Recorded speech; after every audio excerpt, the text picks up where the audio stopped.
الرحیم نحمد اللہ العظیم ونصلی علی رسولہ الکریم اما بعد فاعوذ باللہ من الشیطان الرجیم بسم اللہ الرحمن الرحیم یا ایہا الذین آمنوا کتب علیکم الصیام کما کتب علی الذین من قبلکم لعلکم تتقون صدق اللہ العظیم وصدق رسولہ النبی الکریم۔ میرے محترم بزرگوں اور دوستوں اور قابل قدر سامعین کرام اور عزیز نوجوانوں، اللہ رب العزت کا بے انتہا کرم اور فضل ہے کہ اس نے ہم سب کو ایک مرتبہ پھر رمضان المبارک نصیب فرمایا۔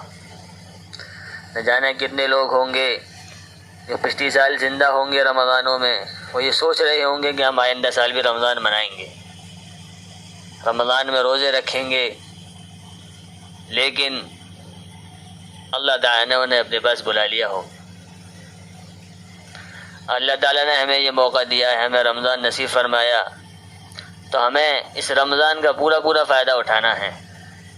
اس کے بارے میں جناب کریم رسول اللہ صلی اللہ علیہ وسلم نے فرمایا کہ میرے صحاباؤ، تمہارے اوپر ایک ایسا مہینہ آنے والا ہے جو بہت بابرکت مہینہ ہے، جو بہت مبارک مہینہ ہے، ایسا مہینہ آنے والا ہے۔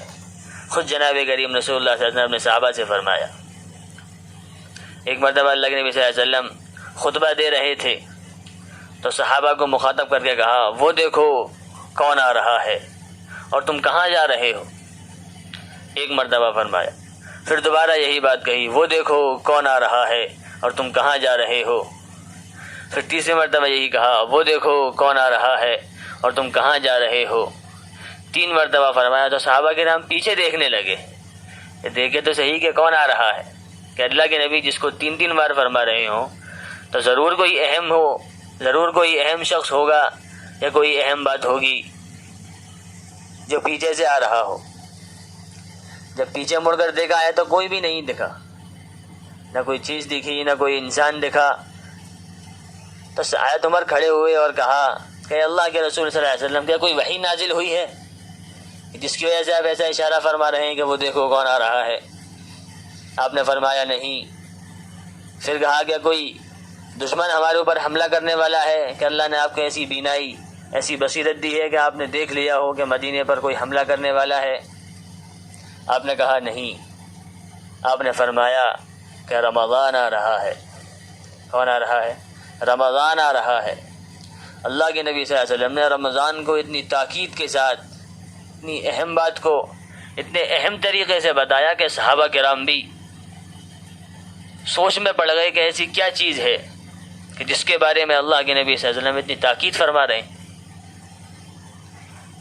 اللہ نے کہا الصوم لی وانا اجزی بی، کہ روزہ میرے لیے ہے اور اس کا بدلہ میں خود دوں گا۔ دوسری جگہ فرمایا الصوم لی وانا اجزا بی، کہ روزہ میرے لیے ہے اور اس کا بدلہ میں خود ہوں۔ نماز ایک عبادت ہے، اس کا بدلہ، اس کے اعمال، اس کا اجر و ثواب فرشتے لکھتے ہیں۔ حج ایک عبادت ہے، اس کا اجر و ثواب، اس کے اعمال فرشتے لکھتے ہیں۔ لیکن روزہ ایک ایسی عبادت ہے کہ جس کے بارے میں اللہ نے خود کہا کہ اس کا بدلہ میں خود لکھتا ہوں اور خود ہی دوں گا۔ رمضان اسلامی مہینوں کے اعتبار سے رمضان عربی کا لفظ ہے، اور جتنے بھی عربی کے اور لفظ ہیں اس مہینوں کے نام ہیں، محرم ہے، صفر ہے، ربیع الاول، ربیع الثانی، سارے نام عرب والوں نے خود رکھے ہیں، لیکن اللہ رب العزت نے رمضان کا نام خود رکھا۔ قرآن میں کہا شہر رمضان الذی انزل فیہ القرآن، شہر رمضان الذی انزل فیہ القرآن، اللہ نے خود رمضان کا نام رکھا ہے۔ اور رمضان اتنا بابرکت مہینہ ہے کہ اس میں قرآن کریم کو نازل کیا گیا۔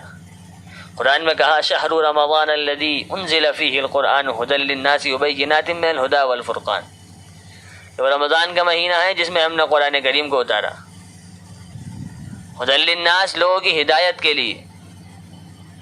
اتنا بابرکت مہینہ، اتنا منور مہینہ ہے، لیکن ہماری غفلتوں کی وجہ سے ہم اس مہینے کو بھی ایسے ہی گزار دیتے ہیں۔ اور اس مہینے میں کیا آتا ہے؟ فرمایا کہ اس مہینے میں جو شخص ایک فرض نماز پڑھے گا اللہ رب العزت غیر رمضان کی 70 فرضوں کے برابر ثواب دے گا۔ کتنا؟ 70 فرضوں کے برابر۔ کتنی بڑی فضیلت ہے۔ اور فرمایا اگر کوئی ایک نفل نماز پڑھے گا تو اسے غیر رمضان کی ایک فرض نماز کے برابر ثواب ملے گا۔ کتنی بڑی فضیلت ہے، لیکن ہم لوگ اس سے اپنے آپ کو خود محروم کر دیتے ہیں۔ سحری کھاتے ہیں، ایسا سوتے ہیں کہ فجر کی نماز بھی قضا کر دیتے ہیں۔ جب افطار کا وقت ہوتا ہے تو افطار کھانے جب بیٹھتے ہیں تو مغرب کی نماز رکعت تو چھوٹ ہی جاتی ہے، تکبیر اولیٰ چھوٹ گئی، 1 رکعت نکل گئی، 2 رکعت نکل گئی۔ ارے بھائی، رمضان تو اتنا برکت والا مہینہ ہے، اتنا مبارک مہینہ ہے، اور ہم لوگ اس رمضان کو یوں ہی گزار دیتے ہیں، غفلتوں میں گزار دیتے ہیں۔ ارے ہونا تو یہ چاہیے تھا کہ ہم لوگ رمضان میں خوب عبادت کرتے، خوب قرآن کریم کی تلاوت کرتے، خوب نمازیں پڑھتے، تاکہ اللہ تعالیٰ ہمیں اتنا ثواب دے دیتا تاکہ ہم لوگ کامیاب ہو جاتے۔ ارے بھائی، ہم کسی کو یہ کہیں کہ بھائی اب تم رمضان کے مہینے میں کام کرتے ہو، اپنا کام آدھا کر دو، تو ہم لوگ کتنا خوش ہوں گے کہ ہمارا کام آدھا ہو گیا، ہمیں پورے پیسے ملیں گے۔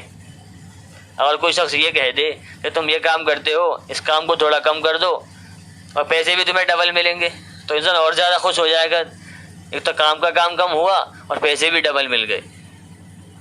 اور یہاں اللہ تعالیٰ ہم سے خود کہہ رہا ہے کہ تم ایک فرض نماز پڑھو گے تو میں تمہیں 70 فرض کے برابر ثواب دوں۔ لیکن ہماری غفلتیں ہیں، ہماری کمزوری ہے، ہماری سستی ہے کہ ہم لوگ اس میں بھی کوتاہی کرتے ہیں۔ کہا جاتا ہے کہ انسان لالچی ہوتا ہے، تو انسان کو اس چیز میں بھی تو لالچ دکھانا چاہیے۔ انسان کو تو یہ ہونا چاہیے کہ وہ خوب نمازیں پڑھتا، خوب قرآن کریم کی تلاوت کرتا، خوب ذکر و اذکار میں رہتا، تاکہ اللہ تعالیٰ کو پسند آ جاتا۔ لیکن ہم رمضان کو یوں ہی گزار دیتے ہیں، سونے میں، ادھر ادھر ڈولنے میں، راتوں کو تراویح پڑھنے کے بعد جو ڈولتے ہیں، استغفر اللہ، پوری گلیوں میں ٹولیاں بنا بنا کر ڈول رہے ہوتے ہیں، پورے رمضان کا ماحول خراب کر دیتے ہیں۔ خوب شور مچانا، ڈرامے بازیاں کرنا، خوب ہلہ مچانا۔ پھر اللہ نے کہا کہ اس میں، اللہ کے نبی نے کہا کہ اس میں ایک ایسی رات آئے گی جسے شب قدر کہا جاتا ہے، جسے شب قدر کہا جاتا ہے، اور وہ رات ہزاروں مہینوں سے بہتر ہے۔ کیسی رات ہے؟ ہزاروں مہینوں سے بہتر ہے۔ قرآن میں اللہ نے کہا یا ایھا الذین آمنوا کتب علیکم الصیام کما کتب علی الذین من قبلکم لعلکم تتقون، اے ایمان والو، تمہارے اوپر روزے فرض کیے گئے ہیں جیسا کہ تم سے پہلی امتوں پر فرض کیے گئے تھے، تاکہ تم متقی بن جاؤ، اللہ سے ڈرنے والے بن جاؤ، تاکہ تم اللہ سے ڈرنے والے بن جاؤ۔ اللہ کے نبی نے خود کہا کہ اس امت پر روزے فرض کیے گئے ہیں۔ اس کے بعد رات کا قیام سے مراد تراویح ہیں۔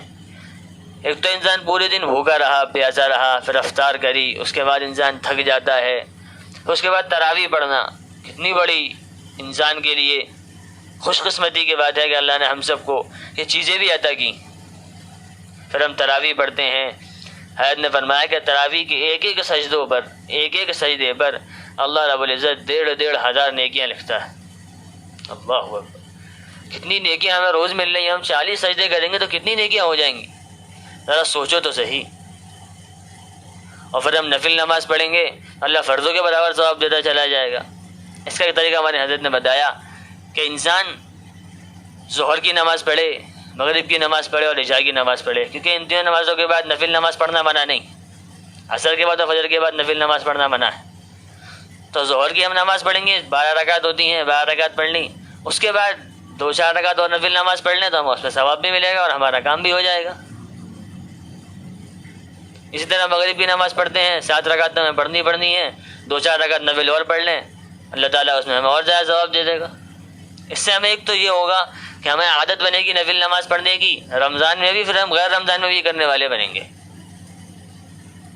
عشاء کی نماز ہم تراویح کے بعد 2-4 رکعت اور پڑھ لیں تو کوئی حرج نہیں ہے۔ جس طریقے سے ہم اور کام کرتے ہیں، دین کے کام میں ہم آگے بڑھ کر حصہ لیں گے تو اللہ تعالیٰ ہمیں بھی تو کامیاب کرے گا، جیسے صحابہ کرام کو اللہ نے کامیاب کرا تھا۔ ان کو تو لقب ملا رضی اللہ عنہم ورضوا عنہ، کہ اللہ ان سے راضی ہے اور وہ اللہ سے راضی۔ ایسا کام کر جانا ہے۔ تو ہم کریں گے کب؟ جب ہمیں اس بات کا یقین ہوگا، اور یقین آئے گا محنت سے۔ اس طریقے سے ہم دنیا میں رہ کر دنیا کے کاموں میں محنت کرتے ہیں، اسی طریقے سے ہمیں دین کے کاموں میں محنت کرنی ہے۔ جب ہم دین کے کاموں میں محنت کریں گے اللہ تعالیٰ ہمیں کامیاب کرے گا، جیسے صحابہ کرام کو کامیاب کرا۔ جب ان کا یقین بنا تو کیسا یقین بنا، کیسا یقین بنا کہ اپنے بیوی بچوں کو چھوڑنا آسان، اپنی کھیتی باڑی کو چھوڑنا آسان، اپنے کام دھندوں کو چھوڑنا آسان، دین کی محنت کے لیے۔ کہ جب بھی اللہ کے نبی صلی اللہ علیہ وسلم اجازت دے رہے ہیں، حکم فرما رہے ہیں کہ اللہ کے راستے میں جانا ہے، تو فوراً تیار ہو جایا کرتے تھے۔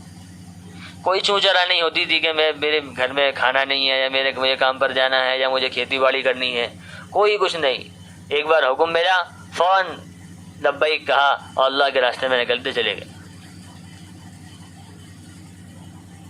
اور یہ مہینہ تو برکتوں والا مہینہ ہے۔ اس مہینے میں جتنی ہم خوب اللہ کی رحمت لوٹ لیں کم ہے۔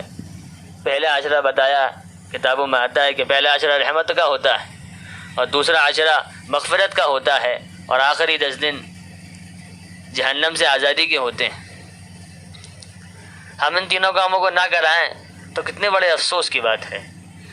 10 دنوں میں اللہ کی رحمت لٹ رہی ہے، اللہ کا عرش پہلے آسمان پر آ جاتا ہے۔ اللہ نے خود کہا فرشتوں سے کہ فرشتوں میرے بندے جو روزہ رکھ رہے ہیں وہ جو بھی دعا کریں تم اس کی دعا پر آمین کہو۔ تو سوچو جب اللہ رب العزت فرشتے ہماری دعاؤں پر آمین کہیں گے تو ہماری دعاؤں کا کیا ہوگا؟ کہ ہماری دعائیں قبول نہیں ہوں گی؟ ہماری دعائیں مطلب جس دعا پر فرشتے آمین کہیں وہ دعائیں کتنی جلدی قبول ہوں گی؟ کہ اللہ اپنے عرش سے پہلے آسمان پر آ جا رہا ہے، کتنی بڑی ہمارے لیے سعادت کی بات ہے، کتنی بڑی ہمارے لیے خوش نصیبی کی بات ہے۔ لیکن ہماری بدبختی ہے کہ ہم اس کو یوں ہی ضائع کر دیتے ہیں، یوں ہی برباد کر دیتے ہیں۔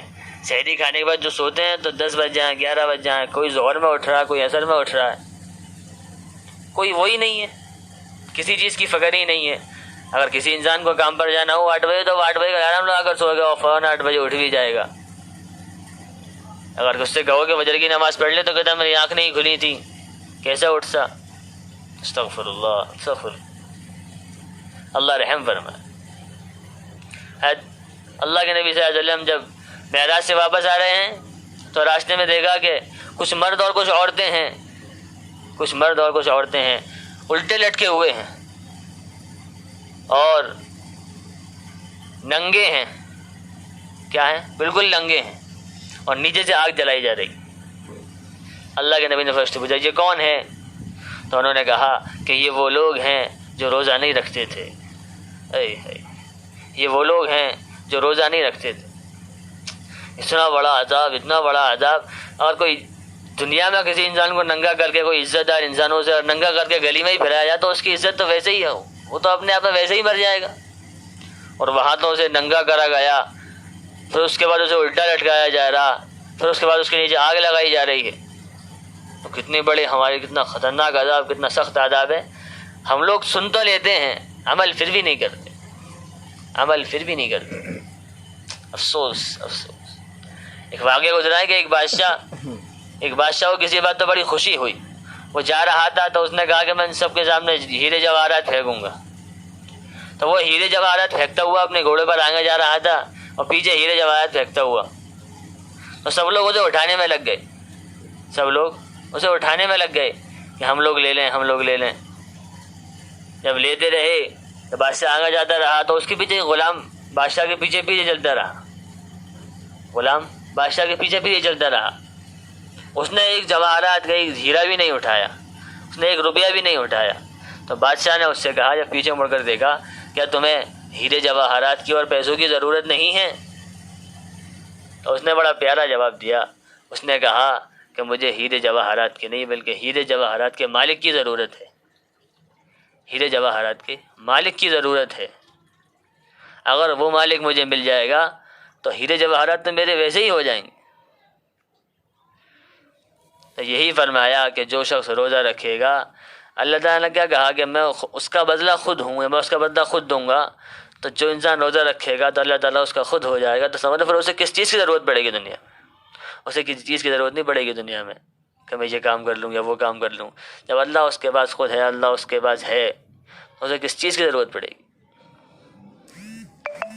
اس لیے جو انسان کام کر رہے ہیں وہ اپنے کاموں کو تھوڑا کر دیں، جو پڑھنے جاتے ہیں وہ اپنی پڑھائی کو تھوڑی کر دیں، اپنے بچوں کو روزوں کے لیے تیار کریں۔ گرمی کے روزے ہیں، گرمی برداشت کریں، پیاس برداشت کریں۔ اگر ہم یہاں کی گرمی کو برداشت کر لیں گے، پیاس کو برداشت کر لیں گے، تو اللہ تعالیٰ کل قیامت کے دن وہاں کی گرمی سے بچائے گا، وہاں کی پیاس سے بچائے گا۔ اگر ہم یہاں ایسا کام کر کے نہیں گئے تو پھر وہاں کی گرمی، یہاں کی گرمی تو کچھ بھی نہیں، اس کا تو ایک حصہ بھی نہیں ہے۔ جہنم کی گرمی کتنی سخت گرمی ہوگی، اور وہاں پیاس کیسی لگے گی؟ گرمی کی وجہ سے جب ہمارے یہاں پہ حلق سوکھ جاتا ہے تو وہاں پر کیا حال ہوگا ہمارا، ذرا سوچو۔ اس لیے ہم یہاں تھوڑی مشقت اٹھا لیں گے تو وہاں فائدہ ہو جائے گا۔ تو اس لیے آپ سے درخواست کرتے ہیں، کہتے ہیں کہ سب کے سب روزے رکھیں، اور اپنے گھر والوں سے بھی روزے رکھوائیں، اپنے بیوی بچوں سے بھی روزے رکھوائیں، اپنی اولاد سے بھی کہیں، اپنے یار دوستوں سے بھی کہیں۔ ایک ماحول بننا چاہیے کہ رمضان آیا ہے، رمضان میں خوب روزے رکھنے ہیں، رمضان میں خوب روزے رکھنے ہیں۔ اور اس روزے کے بارے میں دائی نے فرمایا کہ جو شخص بھی اس روزے کو چھوڑ دے گا، ایک روزہ بھی چھوٹ گیا، اگر وہ ایک روزے کے بدلے میں پوری زندگی بھر بھی قضا کرتا رہے تو اس روزے کا بدلہ نہیں مل سکتا اسے، تو اسے اس ایک روزے کا بدلہ نہیں مل سکتا۔ تو بتاؤ ہمارے کتنے روزے چھوٹ جاتے ہیں؟ ذرا سوچو تو صحیح، ہم ذرا سوچیں گے اور غور کریں گے نا تو ہمیں خود اندازہ ہوگا کہ ہم لوگ کہاں جا رہے ہیں اور ہمیں کہاں جانا چاہیے، کہ صحابہ کے حالات تو کیسے تھے اور ہمارے حالات کیسے ہیں۔ ہماری زندگی کہاں گزر رہی ہے، ہمیں کہاں گزارنی چاہیے؟ مسجدیں خالی ہیں، جوانوں کو دیکھو بازاروں میں، جوئے کے اڈوں پر، شراب کے اڈوں پر ایسے ہی پھرتے رہتے ہیں۔ انہیں اس بات کی بھی شرم نہیں آتی کہ ہم لوگ مسلمان بھی ہیں، ہمارے اوپر نماز بھی فرض کی گئی، روزے بھی فرض کیے گئے ہیں۔ اس لیے ہم تو صرف آپ سے درخواست کرتے ہیں اور کہتے ہیں کہ آپ سب لوگ خوب اس مہینے میں روزے رکھو، سب لوگوں سے کہو، ایک ماحول بنا دو کہ رمضان چل رہے ہیں کہ سب کو سب روزہ رکھیں، کریں گے انشاءاللہ۔ اللہ تعالی ہم سب کو عمل کرنے کی توفیق نصیب فرمائے، اور جو غلطی کوتاہی ہے وہ اللہ ان سب کو معاف فرمائے۔ وآخر دعوانا الحمدللہ رب العالمین۔